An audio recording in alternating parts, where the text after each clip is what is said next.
WGRZ-TV as well, Spectrum.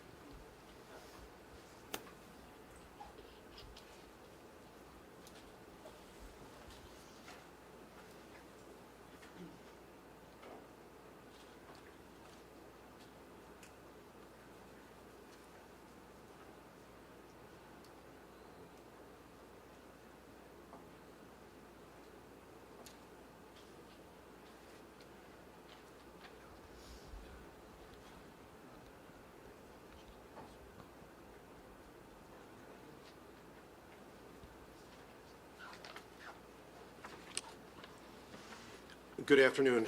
I'd like to welcome you to the Catholic Center this afternoon for this very important announcement regarding the Diocese of Buffalo and the State Attorney General. I'm Joe Martone of the Diocesan Communications Department, and I'll serve as host for this afternoon's news conference. I'd like to take a moment to describe the structure of the conference. Presenting this afternoon will be Bishop Michael W. Fisher, the 15th Bishop of Buffalo, and then Melissa Potzler, the Diocesan Child Protection Policy Coordinator. Joining the Bishop and Ms. Potzler is Todd Jeremiah, an attorney with Jones Day. Following statements from Bishop Fisher and Ms. Potzler, we will open the floor up to questions. At this time, I'd like to welcome Bishop Fisher to the lectern. Bishop Fisher. Thank you, Joe.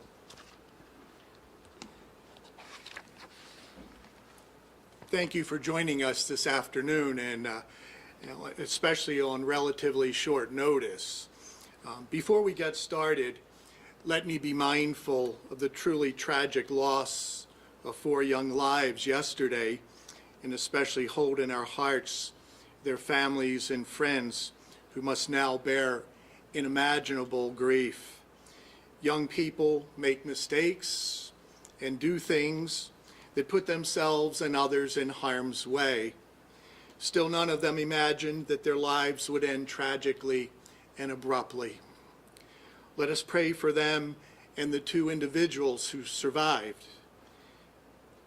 Let us also pray again for those, as we hear another tragedy in St. Louis in a school shooting.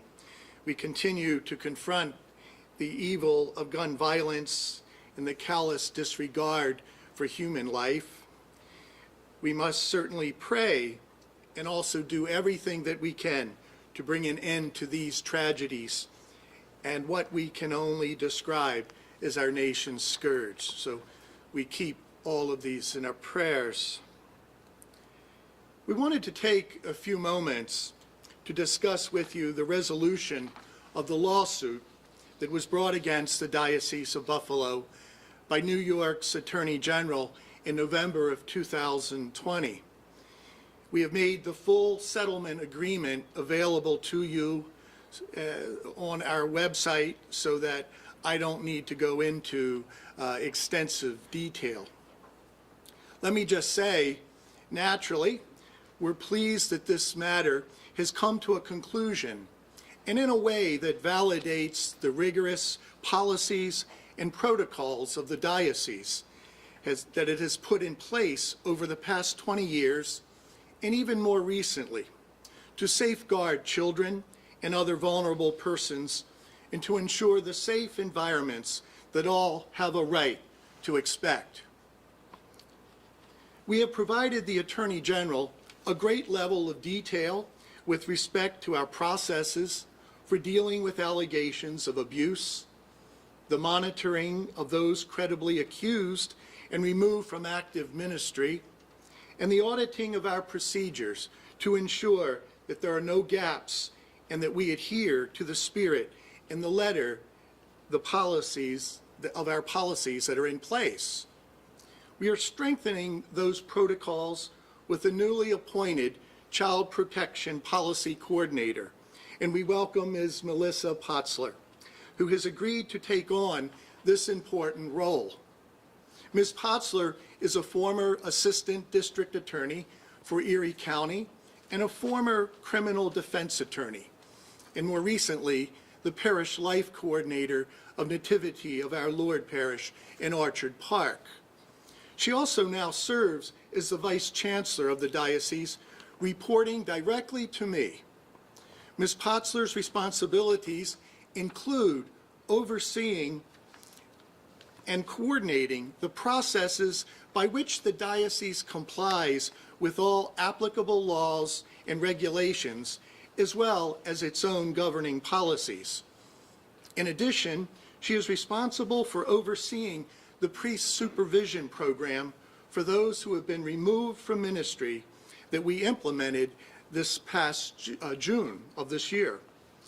A further measure that we are implementing will be an additional compliance audit to be conducted on an annual basis by an external independent auditor, as mutually agreed with the Attorney General's office and subject to the approval of the U.S. Bankruptcy Court. Dr. Kathleen McChesney has agreed to serve in the role of the independent compliance auditor. She is currently the CEO and principal of Conseil Management Consulting and the former executive director of the Office of Child and Youth Protection of the United States Conference of Catholic Bishops. Dr. McChesney is also a former high-ranking FBI official and head of the FBI offices in Chicago and Portland, Oregon. The primary focus of Dr. McChesney will be to ensure that the Diocese of Buffalo complies fully with the commitments outlined in the settlement with the Attorney General's office. An annual report of this additional compliance audit will likewise be published and made available in full on the diocesan website annually. As the compliance auditor, Dr. McChesney will be provided full access to all relevant departments and records and the full cooperation by all diocesan representatives necessary to conduct the audit.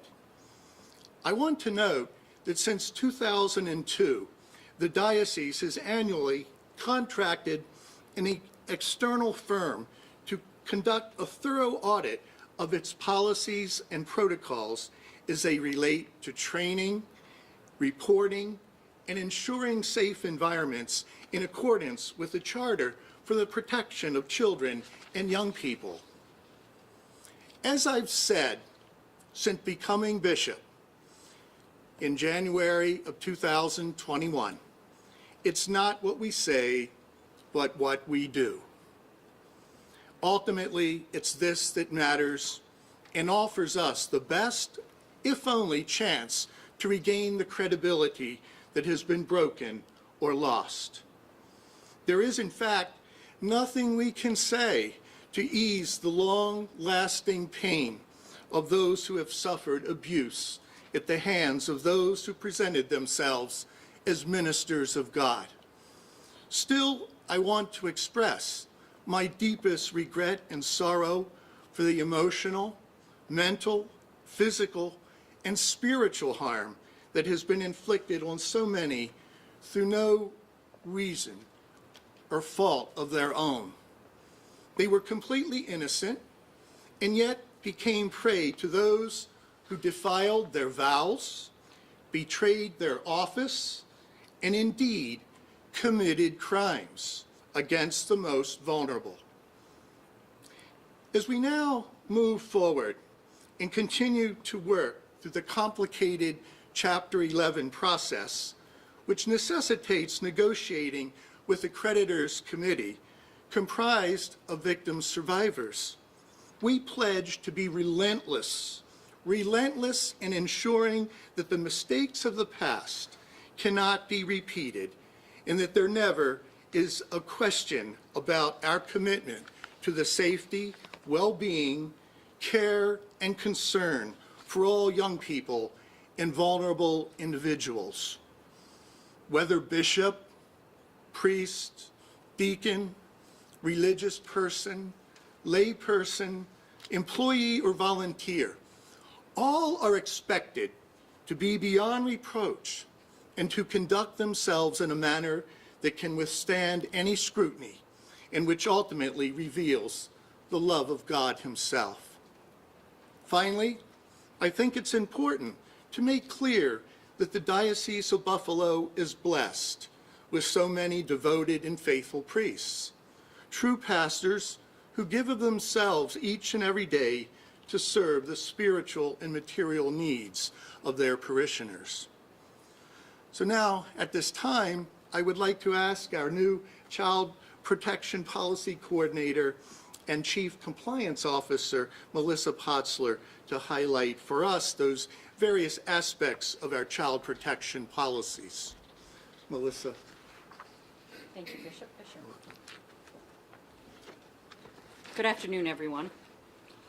As Bishop Fisher indicated, I have taken on the new role as Chief Compliance Officer and Child Protection Policy Coordinator for the Diocese. My duties include ensuring that the protocols for a safe environment are followed, providing advice to the bishop concerning the diocese compliance with those protocols and procedures, providing advice to the bishop on updates or modifications to improve the effectiveness of our procedures, and overseeing the adherence to all policies that are in place to make the diocese and our churches safe for our children, young people, and vulnerable adults. The diocese has worked closely with the Office of the Attorney General and come to this agreement which memorializes the policies and procedures that the diocese has in place to ensure that all children and vulnerable adults remain safe within the Catholic Church of Buffalo. I'd like to highlight some of the key points concerning the diocese policies. The Diocese of Buffalo takes every allegation of sex abuse seriously, and when made known to us, those allegations are in turn immediately shared with the local district attorney's office. When a complaint is received, the identified priest is placed on administrative leave, pending the outcome of an investigation conducted by an independent investigator and a review of the facts and circumstances of the allegation by a board of highly qualified and highly respected members of the community, including experts in child abuse as well as former prosecutors. The members of this board are not employed by the diocese. If after this investigation the allegations are found to be substantiated, the accused priest is removed from ministry after having already been placed on administrative leave, and the case is sent to the Vatican, which is responsible for the permanent removal of the accused from the clerical state. It is important to note that even while the process is underway, every priest with a substantiated claim who has already been removed from ministry is placed in a monitoring program. This program is coordinated by a retired federal probation officer who performs regular visitations and has full access to any electronic device in the possession of the credibly accused. Restrictions are placed on the activities of the priest, including his daily activities, his travel, and all of his contacts. Credibly accused priests who are non-compliant with the monitoring program face further restrictions. It is also important to note that protocols to protect children, young people, and vulnerable adults have been in place in the Diocese of Buffalo for 20 years. As disturbing as these past wrongs are, and although one case of abuse is one too many, nearly 100% of the cases you hear or read about in the news occurred before the year 2002. Prior to these protocols being put in place. Among the protocols that we require are criminal background checks, both federal and local, for every potential employee and volunteer whose role involves interaction with children and young adults. Upon placement, mandatory safe environment training begins and continues throughout the duration of employment or the volunteer appointment. Each employee and volunteer is also required to sign and abide by the Diocese Code of Conduct on an annual basis. Since 2003, the Diocese has provided training to 45,825 adults, employees, priests, religious, and volunteers. The training focuses on how to recognize signs of grooming and abuse, how to protect children, young people, and vulnerable adults from instances of sexual abuse, and how to report suspicious behavior. Monthly compliance updates are required for all clergy, lay employees, and volunteers. The students in our Catholic schools and faith formation programs have received age-appropriate learning to elevate their awareness on safe environments and acceptable behavior of adults and those who are responsible for their care. To date, 17,729 kindergarten through 12th grade students have been trained to recognize grooming and potential abuse, as well as how to protect themselves and report threatening situations. With the establishment of the Dallas Charter by the United States Conference of Catholic Bishops in 2002, seminarians in formation for the priesthood have been required to undergo psychosexual evaluation to help that we ensure that the Church has healthy priests. To reiterate Bishop Fisher's comments, there is zero tolerance for any act of abuse of any kind against a child or other vulnerable person within the Diocese of Buffalo. We believe we have established and will continue to pursue a best practice approach to ensure a safe environment and strict adherence to not only the rigorous policy and protocols that we have in place, but to the level of accountability that all have every reason to expect. We will continue to communicate regularly on these matters and our progress going forward. Thank you. At this time, I can entertain questions from members of the media. Bishop, what's your message to survivors that are just calling the settlement a slap on the wrist? First of all, there is nothing that we can say that can take away their pain. Their pain and their anger is legitimate, and I verify that. All I can say is that, since I arrived here, I'm about accountability and transparency. And that's what I think today is all about. As we move forward, I want to assure them that what happened to them will never happen again in this diocese, and that we will do all that we can to put those policies and procedures that are in place now and to continue to look at those as we move forward and to hopefully strengthen them, to continue to strengthen them, and to continue the best practices so that we're being church and that we're able to again, make sure that all that know that they are safe when they are in our churches and our schools and our church institutions. Bishop Fisher, in the final stipulation order, there is no admission of any wrongdoing on the part of the diocese. Mm-hmm. Was that something the diocese was looking for in the negotiation with the AG's office, and why? I think, like I said, Jay, in what I saw when I came here, I mean, the first thing that happened when I stepped into the diocese, you're on a lawsuit, right? And right from the beginning, I felt that this is a time for us to look at our procedures and our policies, and again, to make sure that those things are in place, that we're moving forward with the ability to follow our processes and to make sure that nobody's harmed, that we're monitoring those who have been credibly accused and taken out of ministry, that we are also training as well as protecting our children. So, that to me, what was the high priority of this lawsuit. The compliance audit that's included in this settlement, what's that going to entail exactly, and how does it differ from any sort of audit that happened previously, and as has been reported, it didn't really cover what was being looked at? And I may refer to Todd on this, but you'll see we have been doing audits in the diocese since the charter, and have been in compliance. And so every year we have an audit that takes place, and that will continue. That audit is looking at our policies and our procedures. What the independent auditor, compliance auditor, will be looking at is how we are following what we say we will do in the settlement agreement. So I don't know if Todd, if you want I don't to. really have much to add to that. That's accurate, Bishop. Thank you. Okay. Will that be publicly documented, will be put out for A- people to see? Absolutely. After the audit, the full audit will be put up on our website, and we will also supply a copy to the Office of the Attorney General. So, again, we want to be accountable and transparent. So, it's, Could you give me a better sense of Ms. Potzler, her role and compared with some other people that you've had in positions that may have been like that in the past, outside law firms that have done some of that work? Can you give me a sense of just what's the same, what's different?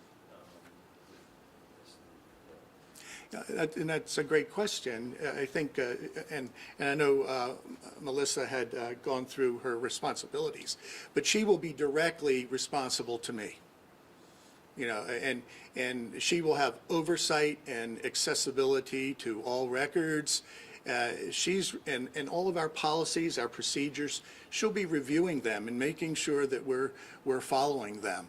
So, any professional business, or we're a church though, but any professional organization will have risk managers, those that in a sense we want them to keep us on task and are able to challenge us in how we're doing things, and making sure that those who are responsible in the process are doing their job and following what they're responsible for. So. Is some of that work stuff that was sort of farmed out to law firms in the past that now is keeping in-house? Well, I can't speak to what happened before. I can only, again, look at what I want to see in place right now as we move forward. That we have a very competent child protection policy coordinator now who is going to be very important to our work in the years ahead. With the settlement being about past leadership in the church, is there any guarantee included that those individuals will not be involved in any clerical, pastoral work within the diocese? You're Bishop talking. Gross, Bishop Malone, their responsibilities are no longer enacted with the district. Is there a guarantee that they will not return in any capacity for pastoral work, any work within the diocese itself? Or is that not a part of the settlement or something you couldn't work out that you can comment? Well, again, I can refer to Todd on this, but in regards to Bishop Malone, I mean, both bishops have agreed not to be a part of any nonprofit boards in New York. In terms of their pastoral responsibilities, Bishop Malone is a bishop in good standing, so the faculties of a bishop are really controlled by the Holy Father, and are granted by the Holy Father. So he continues to be a bishop in good standing, so is able to certainly exercise pastoral and sacramental ministries. In terms of Bishop Grosch, as we know, he, because of a CVA case, he has voluntarily stepped out of public ministry at this time, and until that is resolved. But I have no control of their faculties.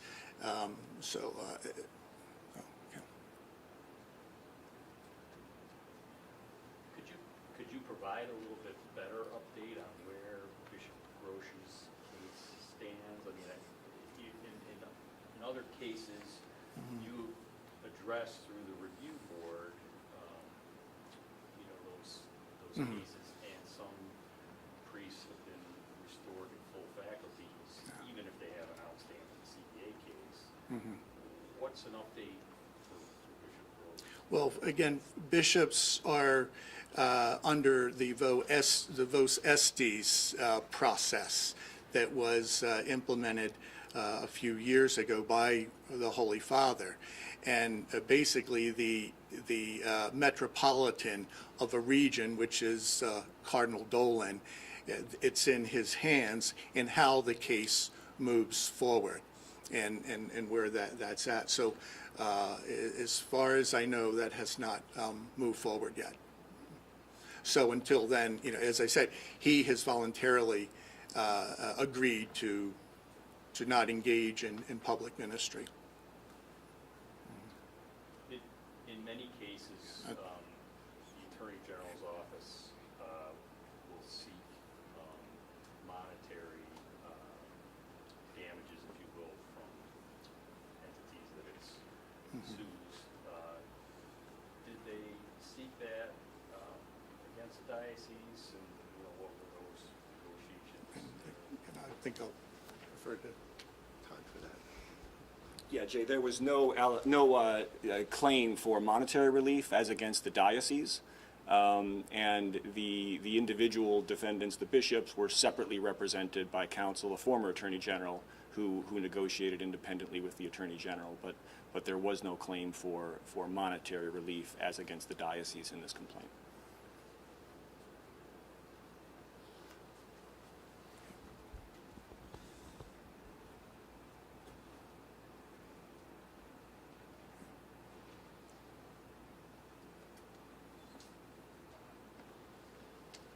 If that concludes the formal questioning, we can break off, and if you guys want to do one-on-ones with the bishop, Melissa, or Tom.